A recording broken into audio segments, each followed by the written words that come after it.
Sejam todos bem-vindos ao canal Companheiros da Luz. Leitura do livro No Mundo Maior. Coleção A Vida no Mundo Espiritual, obra do Espírito André Luiz, por Chico Xavier.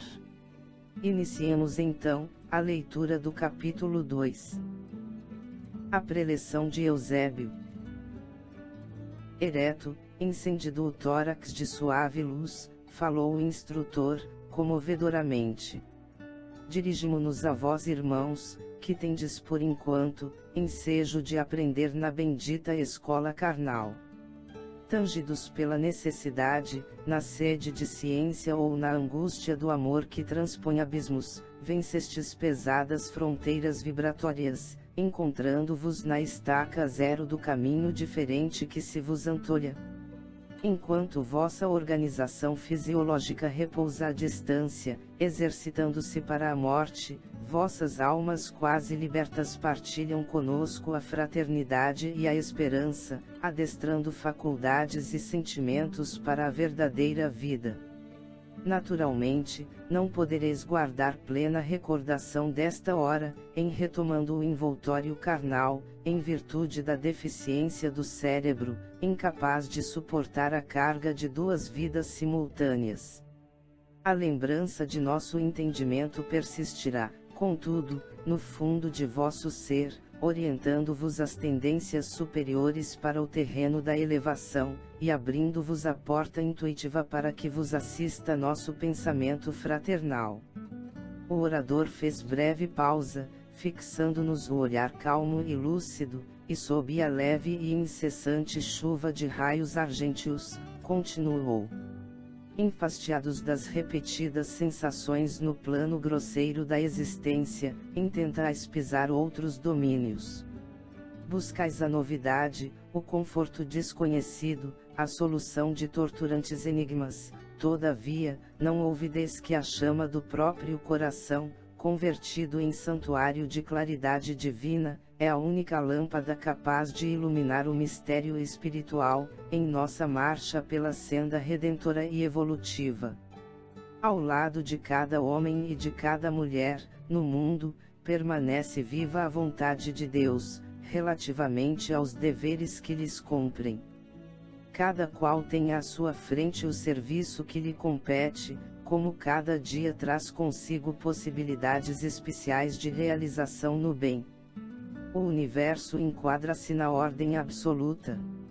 Aves livres em limitados céus, interferimos no plano divino, criando para nós prisões e liames, libertação e enriquecimento. Insta, pois, nos adaptemos ao equilíbrio divino, atendendo à função insulada que nos cabe, em plena colmeia da vida. Desde quando fazemos e desfazemos, terminamos e recomeçamos, empreendemos a viagem reparadora e regressamos perplexos, para o reinício. Somos, no palco da crosta planetária, os mesmos atores do drama evolutivo. Cada milênio é ato breve, cada século um cenário veloz. Utilizando corpos sagrados, perdemos entretanto, quais despreocupadas crianças, entretidas apenas em jogos infantis, o ensejo santificante da existência. Destarte, fazemo-nos réprobos das leis soberanas, que nos enredam aos escombros da morte, como náufragos piratas por muito tempo indignos do retorno às lides do mar.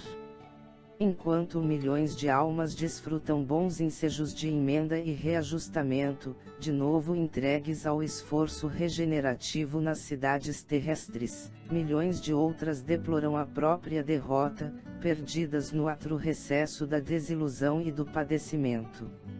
Não nos reportamos aqui aos missionários heróicos, que suportam as sangrentas feridas dos testemunhos angustiosos, por espírito de renúncia e de amor, de solidariedade e de sacrifício, são luzes provisoriamente apartadas da luz divina e que voltam ao domicílio celeste, como o trabalhador fiel regressa ao lar, fim da cotidiana tarefa. Referimo-nos às vastas multidões de almas indecisas, presas da ingratidão e da dúvida, da fraqueza e da dissipação, almas formadas à luz da razão, mas escravizadas à tirania do instinto. E num rasgo de humildade cristã, Eusébio continuou: falamos de todos nós, viajores que extravagamos no deserto da própria negação, de nós, pássaros de asas partidas, que tentamos voar ao ninho da liberdade e da paz, e que, no entanto, ainda nos debatemos no chavascal dos prazeres de ínfima estofa. Por que não represar o curso das paixões corrosivas que nos flagelam o espírito? Por que não sofrear o ímpeto da animalidade, em que nos comprazemos, desde os primeiros laivos de raciocínio? Sempre o terrível dualismo da luz e das trevas, da compaixão e da perversidade, da inteligência e do impulso bestial. Estudamos a ciência da espiritualidade consoladora desde os primórdios da razão, e, todavia, desde as épocas mais remotas, consagramo-nos ao aviltamento e ao morticínio. Cantávamos hinos de louvor com Krishna, aprendendo o conceito da imortalidade da alma, à sombra das árvores augustas que aspiram aos cimos do Himalaia, e dissemos, logo depois, ao vale do Ganges, matando e destruindo para gozar e possuir. Soletrávamos o amor universal com Siddhartha Gautama, e perseguíamos os semelhantes, em aliança com os guerreiros singaleses e indos. Fomos herdeiros da sabedoria, nos tempos distantes da esfinge, e no entanto, da reverência aos mistérios da iniciação, passávamos à hostilidade sangue-sedenta, nas margens do Nilo. Acompanhando a arca simbólica dos hebreus, reiteradas vezes, líamos os mandamentos de Jeová, contidos nos rolos sagrados, e desatentos os esquecíamos, ao primeiro clangor de guerra aos filisteus. Chorávamos de comoção religiosa em Atenas, e assassinávamos nossos irmãos em Esparta. Admirávamos Pitágoras, o filósofo, e seguíamos Alexandre, o conquistador. Em Roma, conduzíamos oferendas valiosas aos deuses, nos maravilhosos santuários, exaltando a virtude, para desembainhar as armas minutos depois, no átrio dos templos, disseminando a morte e entronizando o crime. Escrevíamos formosas sentenças de respeito à vida, com Marco Aurélio, e ordenávamos a matança de pessoas limpas de culpa e úteis à sociedade. Com Jesus, o divino crucificado, nossa atitude não tem sido diferente. Sobre os despojos dos mártires, imolados nos circos, vertemos rios de sangue em vindita cruel, armando fogueiras do sectarismo religioso. Suportamos administradores arbitrários e ignominiosos, de Nero a Diocleciano, porque tínhamos fome de poder, e quando Constantino nos abriu as portas da dominação política, convertemo-nos de servos aparentemente fiéis ao Evangelho em criminosos árbitros do mundo. Pouco a pouco esquecemos os cegos de Jericó, os paralíticos de Jerusalém, as crianças do Tiberíades, os pescadores de Cafarnaum, para afagar as testas coroadas dos triunfadores, embora soubéssemos que os vencedores da terra não podem fugir à peregrinação ao sepulcro. Tornou-se a ideia do reino de Deus fantasia de ingênuos, pois não largávamos o lado direito dos príncipes, sequiosos de fastígio mundano. Ainda hoje, decorridos quase 20 séculos sobre a cruz do Salvador, benzemos baionetas e canhões, metralhadoras e tanques de assalto, em nome do Pai magnânimo, que faz refulgir o sol da misericórdia sobre os justos e sobre os injustos. É por esta razão que nossos celeiros de luz permanecem vazios. O vendaval das paixões fulminantes de homens e de povos passa ululante, de um a outro polo, a semear maus presságios. Até quando seremos gênios demolidores e perversos? Ao invés de servos leais do Senhor da vida, temos sido soldados dos exércitos da ilusão, deixando à retaguarda milhões de túmulos, abertos sob aluviões de cinza e fumo. Em vão exortou-nos o Cristo a buscar as manifestações do Pai em nosso próprio íntimo. Cevamos e expandimos unicamente o egoísmo e a ambição, a vaidade e a fantasia na crosta planetária. Contraímos pesados débitos e escravizamo-nos aos tristes resultados de nossas obras, deixando-nos ficar, indefinidamente, na messe dos espinhos. Foi assim que atingimos a época moderna, em que a loucura se generaliza e a harmonia mental do homem está a pique de sussobro. De cérebro evolvido e coração imaturo, requintamo-nos, presentemente, na arte de esfacelar o progresso espiritual. O excelso orientador deu à oração mais longo intervalo, durante o qual observei companheiros em torno. Homens e mulheres, segurando alguns fortemente as mãos uns dos outros, exibiam extrema palidez no semblante estarrecido. Alguns deles, por certo, compareciam ali pela primeira vez, como eu, dado o estático assombro que se lhes estampava no rosto. Fixando na assembleia o olhar percussiente, o instrutor prosseguiu. Nos séculos pretéritos, as cidades florescentes do mundo desapareciam pelo massacre, ao gládio dos conquistadores sem entranhas, ou estacionavam sob a onda mortífera da peste desconhecida e não atacada. Hoje, as coletividades humanas ainda sofrem o assédio da espada homicida, e chuvas de bombas arremetem contra populações indefesas. No entanto, a febre amarela, a cólera e a varíola foram dominadas, a lepra, a tuberculose e o câncer experimentam combates sem tréguas. Existe, porém, nova ameaça ao domicílio terrestre, o profundo desequilíbrio, a desarmonia generalizada, as moléstias da alma que se ingerem, sutis, solapando-vos a estabilidade. Vossos caminhos não parecem percorridos por seres conscientes, mas semelham-se a estranhas veredas, ao longo das quais tripudiam duendes alucinados. Como fruto de eras sombrias, caracterizadas pela opressão e maldade recíprocas, em que temos vivido, odiando-nos uns aos outros, vemos a terra convertida em campo de quase interminas hostilidades. Homens e nações perseguem o mito do ouro fácil, criaturas sensíveis abandonam-se aos distúrbios das paixões, cérebros vigorosos perdem a visão interior, enceguecidos pelos enganos da personalidade e do autoritarismo.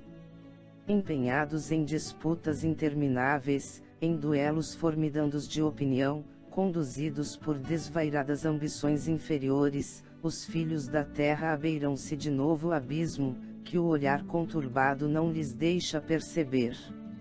Esse iante vórtice, meus irmãos, é o da alienação mental, que não nos desintegra só os patrimônios celulares da vida física, senão também nos atinge o tecido sutil da alma, invadindo-nos o cerne do corpo perispiritual. Quase todos os quadros da civilização moderna se acham comprometidos na estrutura fundamental. Precisamos, pois, mobilizar todas as forças ao nosso alcance, a serviço da causa humana, que é a nossa própria causa.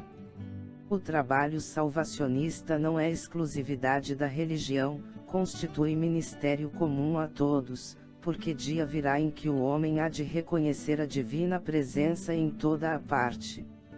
A realização que nos compete não se filia ao particularismo, é obra genérica para a coletividade, esforço do servidor honesto e sincero, interessado no bem de todos. Se visitais a nossa companhia buscando orientação para o trabalho sublime do Espírito, não vos esqueça a vossa luz própria. Não conteis com archotes alheios para a jornada. Em míseros planos de sofrimento regenerador, nas vizinhanças da carne, choram amargamente milhões de homens e de mulheres que abusaram do concurso dos bons, precipitando-se nas trevas, ao perder no túmulo os olhos efêmeros com que apreciavam a paisagem da vida à luz do sol. Displicentes e recalcitrantes, Esquivaram-se a todas as oportunidades de acender a própria lâmpada. Aborreciam os atritos da luta, elegeram o gozo corporal como o objetivo supremo de seus propósitos na terra, e quando a morte lhes cerrou as pálpebras saciadas, passaram a conhecer uma noite mais longa e mais densa, referta de angústias e de pavores.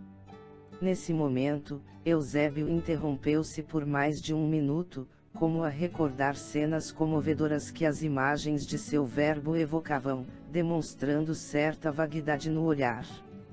Notei a ansiedade com que a assembleia aguardava o retorno de sua palavra. Damas sensibilizadas ressumbravam forte impressão nas fisionomias transfiguradas, e todos nós, ante a exposição leal e comovente, nos mantínhamos quedos e aturdidos. Decorridos longos segundos, o orador prosseguiu com inflexão enérgica e patriarcal. Procurais conosco a precisa orientação para os trabalhos que vos tangem presentemente na crosta da terra. Seduzidos pela claridade da esfera superior, fascinados pelas primeiras noções do amor universal, desejais a graça da cooperação na sementeira do porvir. Reclamais asas para os surtos sublimes, tendes em mira coadjuvar no esforço de elevação. Indubitavelmente, a intenção não pode ser mais nobre, é entretanto, indispensável considereis a vossa necessidade de integração no dever de cada dia. Impossível é progredir no século, sem atender às obrigações da hora. Torna-se imprescindível, na atualidade, recompor as energias, reajustar as aspirações e santificar os desejos. Não basta crer na imortalidade da alma. Inadiável é a iluminação de nós mesmos, a fim de que sejamos claridade sublime. Não basta, para o arrojado cometimento da redenção, o simples reconhecimento da sobrevivência da alma e do intercâmbio entre os dois mundos. Os levianos e os maus, os ignorantes e os estultos, podem corresponder-se igualmente à distância, de país a país. Antes de mais nada importa elevar o coração, romper as muralhas que nos encerram na sombra, esquecer as ilusões da posse, dilacerar os véus espessos da vaidade, abster-se do letal licor do personalismo aviltante, para que os clarões do monte refuljam no fundo dos vales, a fim de que o sol eterno de Deus dissipe as transitórias trevas humanas. Vanguardeiros da fé viva, que o desejais ser doravante no mundo, não obstante os percalços que se nos defrontam, exige-se de vós a cabal demonstração de estardes certos da espiritualidade divina. O plano superior não se interessa pela incorporação de devotos famintos, de um paraíso beatífico. Admitiríeis, porventura, vossa permanência na crosta planetária, sem finalidades específicas.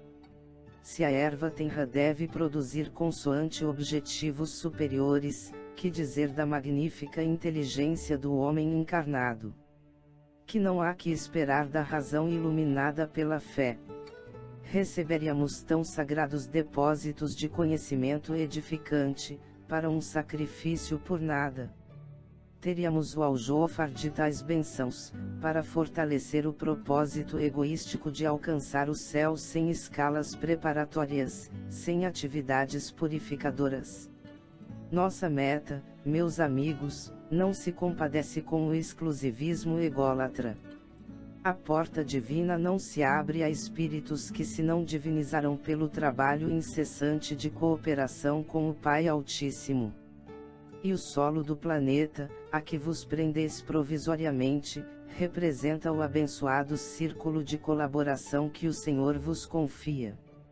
Recolhei o orvalho celeste no escrínio do coração sedento de paz, contemplai as estrelas que nos acenam de longe, como sublimes ápices da divindade, todavia, não ouvideis o campo de lutas presentes. O espiritualismo, nos tempos modernos, não pode restringir Deus entre as paredes de um templo da terra, porque a nossa missão essencial é a de converter toda a terra no templo augusto de Deus. Para a nossa vanguarda de obreiros decididos e valorosos passou a fase de experimentação fútil, de investigações desordenadas, de raciocínios periféricos. Vivemos a estruturação de sentimentos novos, argamassando as colunas do mundo vindouro, com a luz acesa em nosso campo íntimo. Natural é que os aprendizes recém-chegados experimentem, examinem, operem sondagens e evoquem teorias brilhantes, em que as hipóteses concorram ao lado da exibição personalista, compreensível e razoável. Toda escola caracteriza-se pelos diversos cursos, que lhe formam os quadros e as disciplinas. Não nos dirigimos aqui, porém, aos que ainda sonham na clausura do eu, enredados nos 1000 obstáculos da fantasia que lhes cristaliza as impressões. Falamos a vós outros, que sentes a sede de universalismo, anônimos companheiros da humanidade que se esforça por emergir das trevas para a luz. Como aceitardes a estagnação como princípio e a felicidade exclusivista como fim? Alimentemos a esperança renovadora. Não invoqueis Jesus para justificar anseios de repouso indébito. Ele não atingiu as culminâncias da ressurreição sem subir ao Calvário, e as suas lições referem-se à fé que transporta montanhas.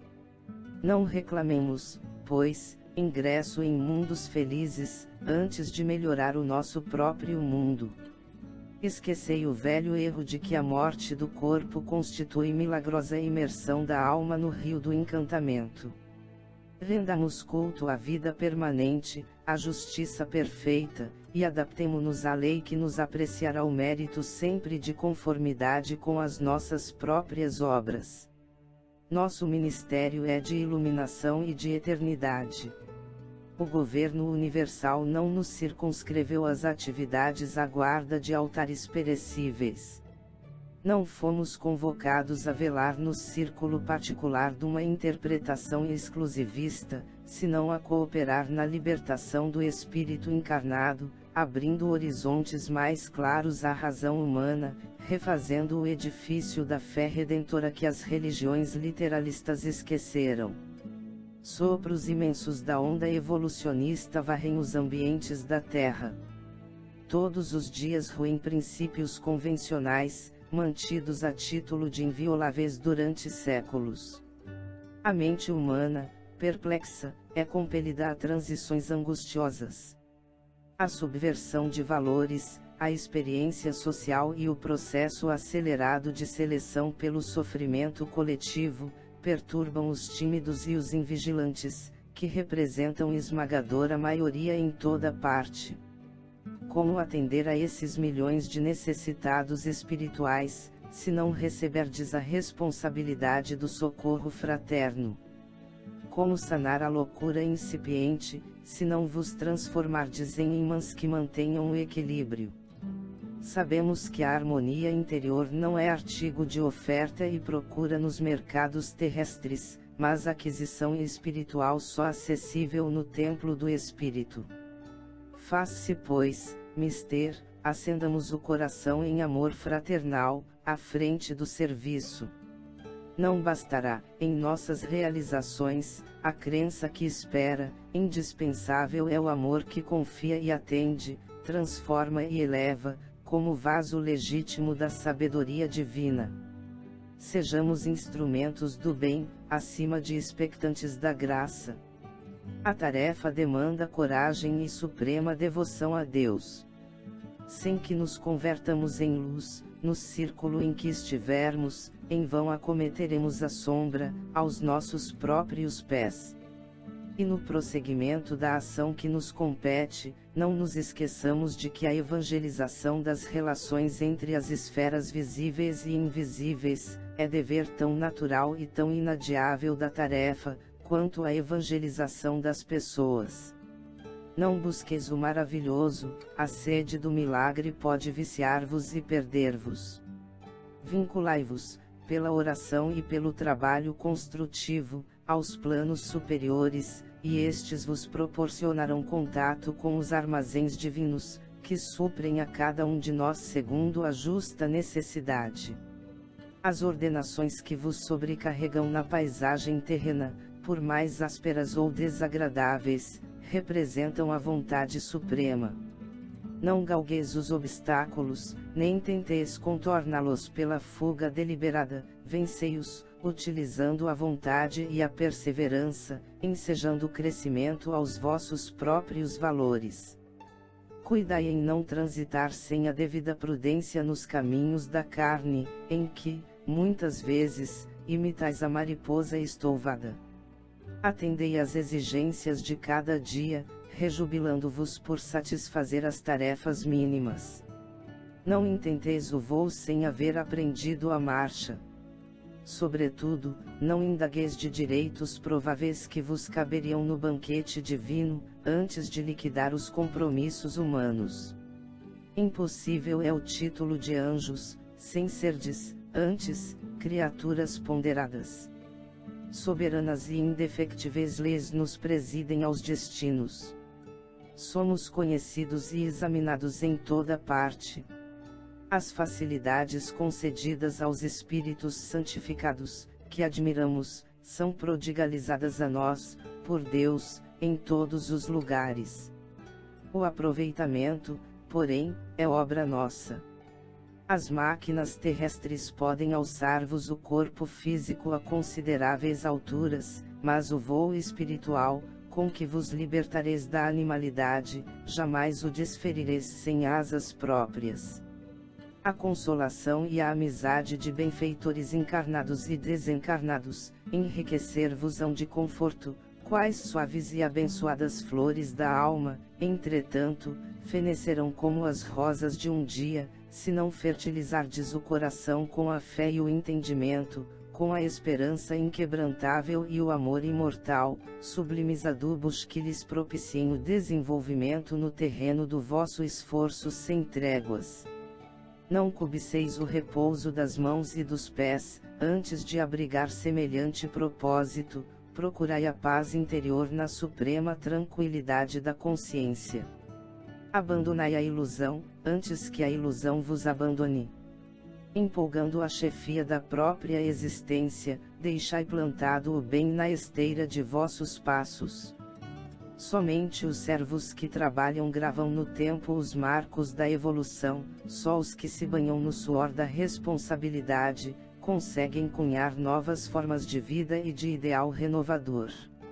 Os demais, chamem-se monarcas ou príncipes, ministros ou legisladores, sacerdotes ou generais, entregues à ociosidade, classificam-se na ordem dos sugadores da terra, não chegam a assinalar sua permanência provisória na crosta do planeta, adejam como insetos multicores, tornando a poeira de que se alçaram por alguns minutos. Regressando, pois, ao corpo de carne, valei-vos da luz para as edificações necessárias. Participemos do glorioso Espírito do Cristo. Convertamo-nos em claridade redentora. O desequilíbrio generalizado e crescente invade os departamentos da mente humana. Combatem-se, desesperadamente, as nações e as ideologias, os sistemas e os princípios. Estabelecida a trégua nas lutas internacionais, surgem deploráveis guerras civis, armando irmãos contra irmãos. A indisciplina fomenta greves, a ânsia de libertação perturba o domicílio dos povos. Guerreiam-se as esferas de ação entre si, encarnados e desencarnados de tendências inferiores colidem ferozmente, aos milhões. Inúmeros lares transformam-se em ambientes de inconformação e desarmonia. Duela o homem consigo mesmo no atual processo acelerado de transição. Equilibrai-vos, pois, na edificação necessária, convictos de que é impossível confundir a lei ou trair-lhe os ditames universais. Perorrando, Eusébio proferiu bela e sentida prece, invocando as bênçãos divinas para a Assembleia. Sublimes manifestações de luz fizeram-se, então, sentir sobre nós.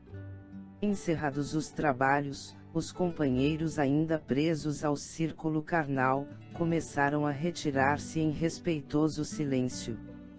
Calderaro conduziu-me à presença do instrutor e apresentou-me. O alto dirigente recebeu-me com afabilidade e doçura, cumulando-me de palavras de incentivo. Precisávamos servir, explicou ele, encarecendo as necessidades de assistência espiritual amontoadas em toda a parte, reclamando cooperadores abnegados e fiéis. Quando Calderaro se referiu aos meus projetos, mostrou-me Eusébio paternal sorriso, e expondo-nos providências diversas a tomar, recomendou-nos puséssemos em contato com o grupo socorrista, a que o assistente emprestava ativa colaboração. Logo após, ao retirar-se, ladeado pelos assessores que lhe compunham a comitiva, o nobre mentor confortou-me, bondoso. Sê feliz. Dirigindo a Calderaro o expressivo olhar, acrescentou. Dado o ensejo, conduziu ao serviço de assistência às cavernas. Tomado de curiosidade, agradeci sensibilizado e dispus-me a esperar. Chegamos ao final deste capítulo. Não percam o próximo de número 3, a casa mental. Muito obrigado, boa reflexão, que Jesus abençoe a todos.